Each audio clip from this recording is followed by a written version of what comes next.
सभी को राम राम, जय गौ माता। दोस्तों, आज फिर से हम डाबरा गौशाला आए हैं और आपको सिचुएशन दिखा देते हैं। सेम वही सिचुएशन है, वैसे ही पीछे का पेड़ टूटा है।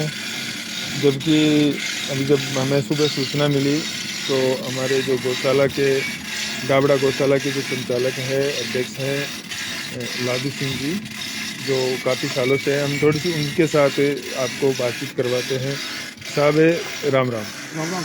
एक तो आप बताओ कितना साल में आप गौशाला ने हैंड ओवर ले रखे हो? गौशाला 22 साल से चला रहे हैं हम। बहुत लेकिन धन्यवाद। रजिस्ट्रेशन हमने कराया 2004 में। 19 साल से रजिस्ट्रेशन हो गया। हाँ हाँ हाँ हाँ हाँ पहले अपने घर पर थी, हाँ। उसके बाद हमने इसको इसमें लेके आए। तो साहब आपको बैकग्राउंड बताओ, आप कहीं आर्मी हूँ रिटायर हुआ हो? और मैं गांव से किसान हूँ। पहले फौज के अंदर 28 साल सेवा दी, सुधार मेजर से रिटायरमेंट लिया। आने के बाद मैंने गायों की दशा देखी 2001 में। 2002 के फर्स्ट में तो गायें अकाल पड़ा हुआ था 2002 में, और गायों की स्थिति काफ़ी खराब थी जी। तो मैंने तत्कालीन सरपंच था सनाराम मेघवाल, उसको मैंने कहा वो यार सरपंच साहब आप कुछ करो। तो बोला यार हम क्या कर सकते हैं, इस बात है। लेकिन उन्होंने मेरी मदद की। प्रधान थे बुमरान जी, और हमने बात की उनसे कि तो उन्होंने बोला भाई मैं इसकी व्यवस्था करा दूंगा। और हमने तत्काल 2004 में रजिस्ट्रेशन करवाया, और प्रधान जी के द्वारा अब प्रधान कोटा से इसकी 4 दीवारी बनी। और तत्कालीन नायब तहसीलदार थे महेंद्र कुमार मीणा, उन्होंने कलेक्टर साहब को एक लेटर भेजा और हमारे को अनुदान की स्वीकृति भी हुई। और ये गौशाला तब से निरंतर चल रही है। और सबसे बड़ी बात यह है कि मैंने ये तजुर्बा किया है 22 साल में कि गौ माता खुद सेल्फ कंटेन है, इसको किसी की आवश्यकता नहीं है। डाबड़ा गांव में आज तक हमने किसी चंदा नहीं लिया है। चंदा मतलब उगा के, चंदा तो आता है लेकिन हमने किसी से जाके पैसे नहीं मांगे। भाई मर गया तो पैसे दो, कोई शादी है तो, या जाके चंदा मांगो। हमने कभी चंदा नहीं मांगा। और गवर्नमेंट से अनुदान मिल रहा है। उसके अलावा हम खुद 1 लाख डोनेशन हर साल में खुद देता हूँ। और मेरे साथ मेरे जैसे भी 20-22 आदमी है जो इन आपने मतलब एक वो संगठन टाइप का मतलब उनको जोड़ रखा है आपने गौशाला के साथ? मैंने जोड़ा नहीं है, जिसकी इच्छा हुई नहीं, जिसको फायदा हुआ वो अपने आप जुड़ा है। मैंने किसी पैसे मांगे नहीं है। लेकिन जिसको फायदा हो वो 50,000 लाख रुपए दे रहे हैं। जमीन दे रखी है लोगों ने 400 बीघा। ओ देखो दोस्तों, मैं काफ़ी टाइम से लादू सिंह जी को जानता हूँ। मैं यहाँ पे बराबर इनके सपोर्ट में सेवा में हूँ। इनकी कुछ चीज़ें हैं जो बहुत ही इम्पोर्टेंट है। इनका पहला बात तो ये कि गाय के लिए कोई देने वाला कोई नहीं है। गाय अपने आप ही लेती है लोगों को फायदा करके। मैं 12 घंटे सेवा देता हूँ। सुबह आता हूँ, दोपहर वापिस जाता हूँ, शाम को फिर आता हूँ। दोनों टाइम में गायों को संभालता हूँ। भाई मेरी गाय को भूखी नहीं है, बीमार नहीं है, किसी को तकलीफ नहीं है। और मैं गाँव वालों को धन्यवाद करूंगा कि पूरे गांव के लोग मेरी बात को मानते हैं। मतलब किसी भी बच्चे को भी इन्होंने कुछ भी काम बोल दिया तो वो मतलब काम करके ही आएगा। पैसे की दिक्कत नहीं, लेकिन काम के लिए बोल दिया या गांव में कोई को आवाज लगा दिया तो यहाँ आते हैं। दूसरी बात तो ये गौ माता का ही आशीर्वाद है। मेरे को खुद को आज मैं 70 साल की उम्र में फिट हूँ, सब कुछ हूँ। और हमारे को प्रशासन का बहुत सहयोग मिला है। डॉक्टर की जो टीमें हैं, जो ये कुचामन उपनिदेशक साहब है, उनका भी पूरा सहयोग रहा है। और आज भी मेरे पास में 6 महीने का एडवांस मेरे पास में है। मतलब कि 6 महीने का खर्चा मैं चला सकता हूँ। मान लो कि 30 लाख रुपए का मैं प्लस में हूँ बिना चंदे के। गवर्नमेंट अच्छा, मैं एक भी गाय का पैसा फालतू नहीं लेता हूँ। मेरी गौशाला कोई कभी आके चेक कर सकता है। मैंने एक गाय फालतू नहीं लिखाई है और कम भी नहीं लिखाई। जितना अनुदान मिलता है उससे हम बहुत खुश हैं। मैं धन्यवाद करता हूँ राजस्थान सरकार का, जिन्होंने मतलब इसको 9 महीने का कर दिया और इसका पैसा बढ़ाया है। तो मैं गहलोत साहब को बहुत बहुत गौ माता का आशीर्वाद देता हूँ कि उन्होंने ये गायों के लिए जो भला किया है ये इनको भगवान देगा। और आज हमारी गौशाला को यदि वो संभाल करता तो कोई कमी नहीं रहेगी, क्योंकि अच्छा पैसा मिलता है, अच्छी सेवा मिल रही है, कोई प्रशासन वाले भी तंग नहीं करते हैं। और दूसरी बात जो आप मेरा इंटरव्यू ले रहे हो, मैं आपको ही धन्यवाद देना चाहता हूँ कि आज पिछले 5 साल से मैं आपके संपर्क में हूँ। जो आप ये टूटी फूटी गए जिनका कोई सहारा नहीं है, हमारे पास कोई साधन नहीं है जिनको उठाने का, तो उनको आप ले जाके एक उपाय करते हो, नवा करते हो, नागौर करते हो, तो ये आपको धन्यवाद करता हूँ। खुद आपने एक देसी गौशाला खोल रखी है जिसमें इनकी व्यवस्था हो रही है, तो हम भी आपको बहुत बहुत धन्यवाद करते हैं कि गौ माता आपको आगे बहुत इतनी शक्ति दे कि आप इसको जो काम आपने ले रखा है ये आगे बढ़ेगा। इसमें कुछ आप कोई भी देख रहा हूँ कि आपने कभी चंदा नहीं किया है, दिया तो मर्जी से दिया है। उसके बाद में इतनी जो बढ़िया चल रही है। जो दूसरी, मैं गौशाला के संचालकों से एक बात करना चाहता हूँ, अभी गौशाला का पैसा लेना आसान नहीं है। गौशाला का जब से आधार कार्ड बन गए हैं, ये जो इनाम टैग लग गए हैं, तो आप इनके अंदर कुछ भी नहीं कर सकते और आपको पूरा टेमो टेम इनका रिकॉर्ड रखना होगा, ऑनलाइन इनका आवेदन करना होगा, ऑनलाइन के बिल प्रोवाइड करने होंगे। तो सभी संचालक या तो गौशाला चलाओ मत, चलाते हैं तो आपको टाइम देना पड़ेगा। पहले वाली बात नहीं है कि आपने लिख दिया और भेज दिया, वो चीज नहीं होगी। आगे आगे गौशालाओं का संचालन है ना, इतना पैसा मिल रहा है, फिर दिक्कत क्या है? एक गाय मर गई तो आउट कर दो, आ गई तो इन कर लो। सही बात। सबसे बड़ी बात है कि आप छिपाओ मत। यदि गाय मरती है, अपने पास तो गायें वो आती है जिनको लोग मरने टाइम मतलब वो किसी काम की नहीं है, वही उनको निकालते, कब निकालते हैं तो वो मरने वाले होते हैं। सही बात। तो उनको लाके हम चारा बंटा खिला के जो बच जाती है तो मरती है। तो अभी रिपोर्ट मांगी थी एक, तो मैंने उनको कहा भाई इस रिपोर्ट में गलत क्या है, हम यदि इनका रिकॉर्ड सही नहीं बनाएंगे तो इनका रिकॉर्ड कैसे रहेगा। गाय आई है तो इनकी यार गई है तो मर गई है तो उसको निकालना पड़ेगा। और गाय बछड़े आते हैं तो दूध चुंगाए बिना आते हैं, कमजोर हालत में। कोई 15 दिन जीता है, कोई 10 दिन जीता है, तो रिकॉर्ड में तो वो इतने पशु मरेंगे। सही बात। तो मेरा मतलब है कि इसको जो भी सुनने वाले हैं, इसको ये मत सोचो कि गाय मरी है। मरी क्या, तो गाय को तो मरने के बाद भेजा है यहाँ पर। सही बात। जब आप किसान ने, इस व्यक्ति ने गाय को दूध निकाला है और जब वो बूढ़ी हो गई तो निकाल के घर के बाहर छोड़ दिया। सही बात। हम गांव से पकड़ लेते, हमने किसी वैसे नहीं ले। दूसरी बात, डाबड़ा गौशाला के अंदर आज तक किसी पैसा नहीं लिया गाय डालने का। हम कितनी भी गाय फिर लेते हैं, मतलब गांव की पूरी गायें आप जो भी गाय डालते हैं उसके पैसा नहीं लेता हूँ। गाय बहुत बहुत धन्यवाद। बहुत लेकिन जो सांड लाएंगे अवरा, उनको लेने से क्या हो कि गायों को तकलीफ होती है। उसकी समस्या आप देख पा रहे हो। अभी आज दूसरी बार है, मैंने पिछला भी वीडियो देखा था। ये ऐसी समस्याएं आती हैं कि ये क्या है, ज्यादा मात्रा में गायों के पीछे पड़ते हैं, उसकी वजह से पिछली गौ माता का भी ऐसे ही पैर टूटा हुआ था, इसका भी टूटा, मतलब फ्रैक्चर हुआ है, बिल्कुल टूटा नहीं है, ये फ्रैक्चर हुआ है। दूसरी बात है साहब, अठिना हुआ। दूसरी बात है, एक इम्पोर्टेंट बात है, आजकल एक क्रेज चल रहा है बोस का। कुशाल गिरी जी महाराज के बोस का क्रेज काफी चल रहा है, तो आप शायद उनसे उस टाइम से मिले हो जब तो चिकित्सालय नहीं था, उसके बारे में थोड़ा सा बता दीजिए। कुशाल गिरी जी तो मेरे साथ के हैं, मतलब मेरे से जूनियर है, वो मेरे से काफी छोटे हैं। जो मंगलाना अधिवेशन हुआ था, मंगलाना पड़ता है ये मकराना के पास, तो वहाँ पर एक अधिवेशन हुआ था, वहाँ भी ऐसी टूटी फूटी गायों के लिए बना रखा था, हालांकि उसमें कुछ नहीं था।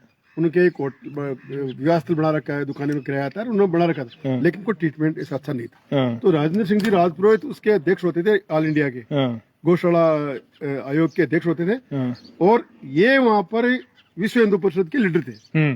तो इन्होंने वहाँ पर कलेक्टर साहब, बीसा साहब थे मेरे ख्याल में, तो उन्होंने मांग किया कि यदि मुझे कोई एक एम्बुलेंस दे दे, एक कंपाउंडर दे दे, या 2 कंपाउंडर दे दे, एक डॉक्टर दे दे, तो मैं नागौर जिले के अंदर कहीं भी गाय को निराश्ती नहीं दूंगा, जो गाय एक्सीडेंट हो जाएगी। मतलब एक्चुअली आपके सामने जो बात हुई थी, मेरे साथ था ना उनके, तो उन्होंने ये बात कही, अच्छा ओजस्वी भाषण भी दिया और उन्होंने उसको करके भी दिखाया।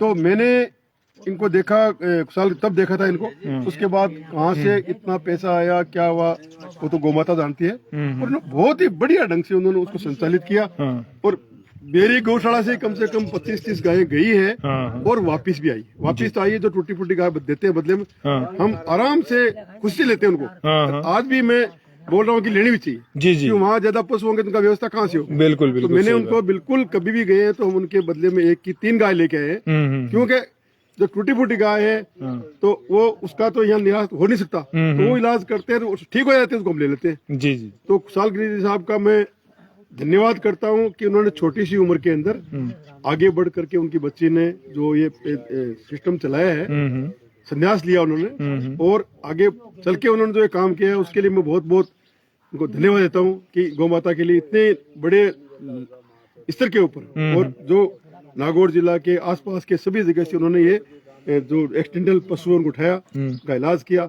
लोग क्या करते हैं कि अपने स्वार्थ के लिए बदनाम करने की कोशिश करते हैं, और बदनाम हमें भी क्या जाता है, उनको भी क्या जाता है। लेकिन उसका कोई फर्क नहीं पड़ता। आदमी अपना काम करेगा, ईमानदार है तो उसको कौन दाग लगा। हाँ, कोई नहीं देगा, सही बात है। अच्छा, पारदर्शिता आजकल तो सब कुछ बोर्ड लगे हुए हैं। गाँव वालों को हम साल के अंदर एक बारी संक्रांत के दिन सबको इकट्ठा करके उनको बोलते भाई ये खर्चा हुआ, ये आमदनी हुई, और एक दूसरे गांव के 4 मेंबर रखते हैं भाई, उनको पूरे 12 महीने का बिल वगैरह चेक करो, उनसे पूछो कि ये चारा आया कि नहीं आया। तो उससे क्या हमारे गांव में भी एक तरह की ये अच्छी खबर जाती है कि भाई ये तो सब कुछ अपने सामने कर रहे, गांव से ही ले रहे हैं, बाहर से कुछ नहीं ले रहे, तो सब कुछ हो रहा है। तो मेरा मतलब है कि आराम से गौ माता की सेवा कीजिए, उसमें डालिए निकालिए मत, और समृद्ध हो जाइए। आपका भगवान अपने आप भला करेगा। गौ माता देती है, लेती नहीं है। गौ माता ऐसी एक शक्ति है जो वर्ल्ड के अंदर इससे बड़ी कोई शक्ति नहीं। इस युग के अंदर मैंने ये 22 साल के अंदर देखा है कि परम शांति है हमारे घर में, परम शांति है हमारे मित्रों में, परम शांति है जो इसके अंदर भाव रखते हैं उनके। तो पैसा जरूर नहीं है, लेकिन आप सेवा दे रहे हो। जैसे ये लड़का है, इन्होंने ये भी गाय को डाला है, सेवा दिया है, और मैं हरिराम जी का ये बहुत आभार व्यक्त करता हूँ कि इन्होंने ये जो सेवा ले रखी है, भगवान इनको ऐसी शक्ति दे कि ये अभी युवा है और इनको इसका रिजल्ट मिले, और रिजल्ट तो मिल ही रहा है ना, और सही तो है नहीं। और इतना रिजल्ट कि आज बिना इतना बड़ा खर्चा चल रहा है। निराश्रित गायें तालाबों के अंदर है, उनके लिए चारा डाल रहे हो आप, पेड़ काट के उनके पत्ती डाल रहे हो आप। तो हमारे बस की बात तो नहीं है इतना करना, क्योंकि ये चीजें युवा कर सकते हैं। हम 70 के साल को गुजार पार कर गए, गेत्र पर चल रहे हैं। तो मैं युवाओं को ये बोलना चाहता हूँ कि गायों के लिए समृद्ध हो, आपका भविष्य सुधर जाएगा। सही बात, इसमें कोई शक नहीं है। जब भी समय मिले तो आप अपना समय दो, नहीं तो अपना आर्थिक सहयोग दो, मतलब कहीं ना कहीं घास से जुड़े हुए रहो। आर्थिक दो, बात का दो। हाँ। आर्थिक का तो इनका बताऊं आपको मैं, ऐसा सिस्टम हो गया है कि इतना बड़ा 40 लाख का बजट, मैं बोल रहा हूँ कि कहाँ से आ रहा है। आएगा वो सीधा ही, यार 50,000 पकड़ो, यार ये 50 बीघा जमीन पकड़ो। सही बात। तो ये देता नहीं आजकल 1 बीघा जमीन, तो पूरी रोड के ऊपर। बिल्कुल बिल्कुल, दावड़ा गौशाला की जितनी जमीन है रोड के ऊपर है, पूरी की पूरी जमीनों की तारबंदी की हुई है, व्यवस्था की हुई है। हमारे घोड़ों को दिक्कत नहीं है। तो उनके दिमाग में ये बात आई तभी दे रहे हैं। एक इम्पोर्टेंट बात है, प्रत्येक गौशाला में मैं लगभग 15-20 गौशाला आसपास की सभी में जाता हूँ। यहाँ की एक इम्पोर्टेंट बात है कि यहाँ के जो कर्मचारी है वो गांव के ही, सबसे बड़ी बात है ना। ऐसा है, मैं बोलता हूँ कि एक बात है कि जो ये परिवार है, तो डावड़ा गांव के जो ये परिवार है, 3-4 परिवार है, तो इनका भरण पोषण होता है यहाँ। तो पैसा गांव में रहता है। सही बात है। जमीन का पैसा है तो गांव में रह गया। चारा जो यहाँ पूर्ति नहीं होती, इसलिए रहना से मंगाना पड़ता है। लेकिन फिर भी हम आधा चारा यहाँ से लेते हैं। बहुत, मतलब कि 10 लाख से ऊपर चारा यहाँ का, 10 लाख रुपए ही तकरीबन मजदूरी, 5 लाख इनकी, 5 लाख और मजदूरी लगती है, जैसे मिट्टी बनाने की है, सफाई करने की है। और धन्यवाद देता हूँ मैं डॉक्टर टीम को, आज तक कभी भी एक पैसा नहीं लिया। बिल्कुल सही बात है। कभी भी कोई ये बीमार हो गया, दवाई फवाई, और इतने बड़े वैक्सीनेशन लगते हैं, ये खुरपका ये बीमारियां आई, तो उसमें एक मॉडर्न डॉक्टर शमशेर जी बेरी वाले, जो धनखोरी पशु चिकित्सक है, उन्होंने खड़े होकर के हमारी इस गौशाला को स्टेबल किया, लगातार सेवाएं दी, और उन्होंने हमें प्रेरित किया। तो हमने 2019 से अनुदान लेना शुरू किया, पहले हमने अनुदान नहीं लिया। 2019 से हमने इसका, ये जब मोदी जी ने बंद किया 17 के अंदर अनुदान गायों का, तो गौशाला तकरीबन बंद हो चुकी थी। आज भी नागौर जिला की आधी गौशाला को पैसा नहीं मिलता है। क्यों कि 200 का वो आंकड़ा लगा हुआ था, केंद्र सरकार ने कर दिया बंद। तो अभी जो राजस्थान सरकार ने, वसुंधरा जी ने किया, अशोक जी ने उसको आगे इम्प्लीमेंट किया, आज 9 महीने का मिल रहा है। तो मेरे ख्याल में 200 गाय अभी सोपर ही कर दिया है। तो मैं सभी ग्रामवासियों से, दूसरे गाँव से ये मेरे साथ साहब 1,60,000 लोग जुड़े हुए हैं, जो राजस्थान और आउट ऑफ राजस्थान के भी हैं, जो ये सारी सेवाएं देखते हैं। और लगभग 10 से 15,000 लोग शाम तक इस वीडियो को भी देख लेंगे। तो आप जो भी कहना चाहते हो, क्योंकि मेरे को एक्चुअली मैं जो सिचुएशन देख पा रहा हूँ कि आप 22 साल से सेवा कर रहे हो और बड़े आनंद में हो, तो ये चीजें लोगों को बताना होगा। आप देखो ना, मेरी बॉडी को देखो, मेरे परिवार को देखो। आज मैं मतलब 1 लाख देख करके भी मैं इतना खुश हूँ कि मैंने कुछ नहीं दिया। मेरे को गौ माता ने ये आशीर्वाद दिया है कि पैसे घर में ही होते हैं, कोई हम चोरी तो कर नहीं रहे। सही बात। अच्छा अनाज, बार 65 कुंटल अनाज हो गया, चारा हो गया, गाड़ी डाल दिया है। तो मेरा मतलब है कि, अच्छा एक बात और है, मैं चले जिसको भी आपके सुनने वाले हैं, मेरे मैंने वो लिस्ट है जो हमारे गांव के इसमें जो अनुदान देते हैं गांव के, मैं उन घरों के बारे में चैलेंज से कहता हूँ कि डाबडम आके कोई पत्रकार आके चेक करता है, उन घरों की स्थिति बहुत बढ़िया है।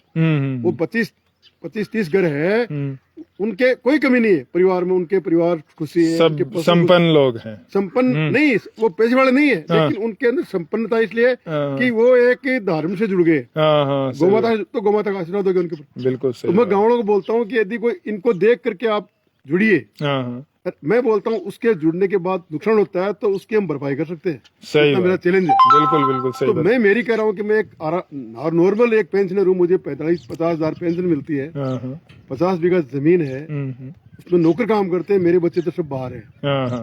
उसके बावजूद भी मेरे पशु है, वो मेरे खुद के घर के पशु है, मेरे पास में 5 पशु है। उन 5 पशु मेरे ख्याल में तहसील में ऐसे पशु नहीं मिलेंगे। सही, मैं गया था एक बार गौशाला की गाय लेने के लिए गया तो था। मैं इन गायों को, गौशाला की गायों को मेरे जाम रखता हूँ। मैं वहीं से गाय को रेस्क्यू किया था। वो पेड़ साल के अंदर में 1.5 महीना तो मेरे जाम रखता हूँ। तो उससे मुझे क्या फायदा होता है? तो गाय चढ़ती है। दूसरा क्या होता है कि दूसरे ये परेशान नहीं करते पड़ोसी, मेरी भेड़ लाओ, मेरी बकरी लाओ। उसके बाद में उसका गोमूत्र होता है, उसका गोबर होता है, सही, खेत को फायदा है। सही बात। मतलब 50% जमीन को रखता हूँ खाली, और उसमें मेरी गायें चढ़ती है। बहुत। और मेरे को देखो आप, 1.5 किलोमीटर मेरा जाव की परिधि है, उसके अंदर कभी भी मैंने कोई पशु नहीं देखा पड़ा। लोग बोलते हैं कि इनके तो भाई मैंने उनकी व्यवस्था कर रखी है ना। और ये भेड़ बकरी क्या करती है, डोली तोड़ती है, रास्ता बनाती है। तो मैं बढ़ नहीं, मेरा डॉग है, वो जाओ के चारों तरफ फिरता है। डॉग भी इतना सीधा है कि किसी आदमी को काटता नहीं है, सिर्फ पशुओं को भगाता है, उनको भी काटता नहीं। और मैं उसको, वो भी 1 लीटर दूध सुबह एक शाम को पीता है। देखो तो दूध खूब होता है। तो मैं ये बोलता हूँ कि ये चीजें जो मेरे को भगवान ने दी है, मैं कहता हूँ गोमाता की देन है। नहीं तो गाँव में और भी बहुत पैसे वाले हैं, और उनको क्यों नहीं मिला, मेरे को क्यों मिला? मेरे बच्चों की वाइफ, आजकल की लड़कियां धर्म जानती नहीं। मेरी बहू है, वो बोलती है कि नहीं पापा और दो। हम 500 रुपए से शुरू होकर 1 लाख तक पहुंचे जी। बहुत धन्यवाद। देरी है हमारे। मेरा मतलब है कि आप गौशाला की, गोमाता की सेवा कीजिए, भगवान आपकी मदद करेगा। गोमाता ही आपका सब दुख हरण करेगी। इसमें कोई मीन मेक नहीं है। ये 100% मैं दावे से कहता हूँ। और मेरे गांव की तो आप लिस्ट में ऑनलाइन और कर दूंगा, देख लेना। उसके अंदर उस दिनों से आप टेलीफोन की बात कर, सुबह टेलीफोन लिख देंगे कि भाई क्या हकीकत है कि नहीं। सही बात, तभी इतने सालों से जुड़े हुए हैं वो। देखे। अच्छा, मैं ये बोलता हूँ कि यार तेरे घर में खाने के बच्चों के किस लिए आए इधर? एक कहानी तो डाबड़ा गांव की विशेष कहानी है, जो बस स्टैंड के ऊपर घर है उसका। बस स्टैंड के ऊपर गरीब आदमी, उसके मकान नहीं है, कच्चे मकान है। तो उसका पूरा परिवार बीमार हो गया। उसकी वाइफ के मतलब हाथ पैर वो अकड़ी टूट, लकवा मतलब नहीं, लकवा नहीं, जो ये टूटने का होता है ना, क्रेक हो गया, टूट जाती है। तो ऐसा हो गया। तो उन्होंने मेरे को बोला कि हमारे पास कुछ चारा है, हम देना चाहते हैं। मैं बोला भाई तुम्हारा चारा मोल दे दोगे? ले लेंगे। क्यों नहीं, मोल नहीं देंगे। तुम्हारा चारा हम लेंगे नहीं, गरीब आदमी, तुम्हारे बच्चे दुख पा रहे हैं, वाइफ बीमार है, तुम खुद बीमार है। तो माने नहीं, उन्होंने जबरदस्ती हमारे को 6 डाले। वो था क्या बोलते बागर, उसको मैंने खुद काटी। मेरे बच्चे गए, मेरे नौकर गए, काट के लेके आए। तो वो 1 डाला तू रख ले, 5 हम लिए। अब साहब उसकी भगवान ने सुन ली, और वो सब पूरा परिवार आप जाके बस स्टैंड के ऊपर ही है, वो सही है। अब वो हर साल अपने 1100-500 रुपए लेके आता है। वो बोला यार तेरे पे हमारी आत्मा दर्द करती है। बोले आपकी दर्द करती नहीं, मेरी आत्मा खुश हो रही है। सही बात है। ऐसे बहुत है, कहीं की नौकरी लग गई है, कहीं की बीमारी चली। एक डाबड़ा और है, ईश्वर सिंह नाम का है, जो पहले इसमें था कृषि विज्ञान के अंदर। तो उस आदमी ने कभी कोई डोनेशन वगैरह नहीं सुना था आपने। वो मेरे पास आया कि साहब मेरे को ये 2100 में देने हैं। मैं आप क्यों दे रहे हो? कि यार मेरी वाइफ ने बोला है। तो मैं बोला यार ये तो बड़ी बात सुनने के लिए आई, जो आदमी कभी दिया नहीं, कैसे दे रहा है? तो उनको डॉक्टर ने कहा था कि उनकी वाइफ बीमार हो गई थी, उसको कैंसर था, ब्लड कैंसर, वो देने के बाद ठीक हो गई। अब वो सबसे पहले 5000 रुपए लेके हर साल आते हैं। उनको आज 6 साल हो गई है। देखो तो ये स्टोरी सुनना इसलिए अनिवार्य है कि गोमाता कभी भी अपने पास कुछ भी नहीं रखती, जो देता है उसका बढ़ता ही। तो उसका देखो ना, उसका पूछ लो, आसपास के गांव में पूछ लो, कृषि विज्ञान, उनका जो ऐसे वो मतलब डोनेशन देने वाला आदमी नहीं है। लेकिन उनके दिमाग में जब से उनकी वाइफ एकदम ठीक हो गई है, बिल्कुल उनका परिवार ठीक है, वो खुद ठीक है, अब अपने आप सबसे पहले भाग के आते हैं। 14 जनवरी को हमारा मीटिंग होती है, साल में एक बार लेते हैं, उसी में डोनेशन दान होता है। तो वो मेरा मतलब है कि इनसे प्रेरित होकर इनको फायदा हुआ। दूसरी बात, मैं धन्यवाद करता हूँ डाबडाई किसानों का। उनके पास चारा देने के लिए नहीं है, लेकिन जो बाजरे का तूतरा होता है ना, वो तूतरा देते हैं हमारे। उस तूतरा को हम क्या करते हैं कि जैसे 50 जाल आ गई या 60 जाल आ गई, उसमें हम 300-400 जाल ग्वार के चारा मूंग का चारा मिलाते हैं, उनको बढ़िया खाते हैं। आप खुद देख रहे हो, कोई तंडा नहीं है, कोई गाय बीमार नहीं, वो तो उनको हम मिक्स करते हैं। तो ये किसानों का ही 5 लाख का योगदान हो गया। सही बात। तो मतलब एक कण कण से जुड़ने से क्या होता है कि बखार बढ़ जाते हैं। तो उसको हम उनको ये धन्यवाद देते हैं कि वो कम से कम उसको जलाते नहीं है। वो 60-70 जाल हमारे पास आ गई, तो उसके अंदर हम उससे चौगुना मिलाते हैं। फिर आप जाके देख सकते हो, अभी प्रमाणित है ये पड़ा उसमें, ये इसमें सामने पूरा 4 जड़ी डालते हैं। तो एक डालते हैं तूतरा की, तो 4 डालते हैं उसकी। उसको अच्छा आप खाते देख लो। हाँ, नहीं, वो देखा है मैंने, बहुत अच्छे से खा रही है, कुछ नहीं छोड़ते। अच्छा, दूसरी बात मैंने ऊपर करके 450 फीट ठाण है मेरी गौशाला, उस सब में स्टील की जाली लगी हुई, ताकि वो कचरा छोटा वाला नीचे आ जाए। निकलता है उसको बाहर फेंक देते हैं, जो बच गया ना ये पड़ा उसको बाहर फेंक देते हैं। तो मेरा मतलब ये है कि उनको शुद्ध मिलता है और मिलावट मिलती है। चारा देते हैं ना, उसमें 4 चीज मिला के खवाते हैं हम, कभी एक तरह नहीं खवाते। तो उनको अच्छी एनर्जी, बाजरा का, चावलों का, एक ग्वार का। मैंने कृषि विज्ञान का पूरा चारा ले लिया। मौला सर कृषि विज्ञान के अंदर पूरा 9 ताला उनके चारा जो 850 के भाव से और 800 के भाव से हमने लिया। तो उनका चुगनी से पूरा मंगाया। दूसरे गांव जहाँ मुझे चारा मिला ना, ये महंगा चारा, ये तूतरों मिलाने के लिए महंगा चारा चाहिए। तूतरे नहीं ऐसे नहीं खाते, इनमें मिलाने के लिए मूंग का चारा, गुहार का चारा ये खाते। तो ये मेरा तरीका है। तो उसमें मुझे 5 लाख का फायदा हो गया। और दूसरी बात, जितने भी चारा वाले आते हैं वो डाबड़ा गौशाला से इतने प्रेरित है कि उनको पैसा सही मिलता है, उनको भाव सही मिलता है, तो 5 रुपए कम लेते हैं। बिल्कुल सही बात। और हम उनकी मदद भी करते हैं भाई, लो से तो उनको दबाने की कोशिश करते हैं, हम उनकी मदद करते हैं भाई। कि रास्ते में पुलिस ने पकड़ लिया तो चेतन से फोन कराएंगे, वहाँ हमारी रिश्तेदारी है चूरू जिला में, तो वहाँ के एमएलए से फोन कराएंगे, उनको रुकवाएंगे। सीधा बोलता हूँ थानेदार को आप बात कीजिए, तो वो भी खुश है कि हमारे को, हम आपका नाम लेते हैं तो हमारे को छोड़ देते हैं, तो उनको पेनल्टी वगैरह नहीं लगती। सही बात। तो ये भी एक राजनीतिक श्रेणी हमारे पास में है, क्योंकि मैं खुद कांग्रेस पार्टी का प्रकोष्ठ अध्यक्ष हूँ यहाँ का। तो ये हमारे को सुविधा है। सही बात, इसलिए बात मानी जाती है। मैं धन्यवाद करता हूँ आपको कि आप सेवा करते रहिए। भगवान आपको खुश रखे, आपका परिवार संपन्न हो, गौ माता का आशीर्वाद आपके लिए बरकरार रहे। जी जी, राम राम, जय गौ माता, जय गौ माता। तो दोस्तों आपने देखा, लादू सिंह जी के पास में जब भी आता हूँ तब भी वो कुछ ना कुछ मेरे को एक अच्छी गौ माता से जुड़ी हुई स्टोरी बताते हैं। एक्चुअली कुशाल गिरी जी के बारे में ये मेरे को उन्होंने बताया था, उनका धन्यवाद भी करते हैं। तो ये आपको बताना ज़रूरी था कि आज जो कुशाल गिरी जी महाराज जो सेवाएं कर रहे हैं वो भी स्टार्टिंग से ही उठे थे और बहुत ही अच्छी सेवाएं कर रहे हैं, उनका धन्यवाद। और आप सभी ने हमारा वीडियो देखा, आप सभी का बहुत बहुत धन्यवाद। जय गौ माता, राम राम, जय श्री राम।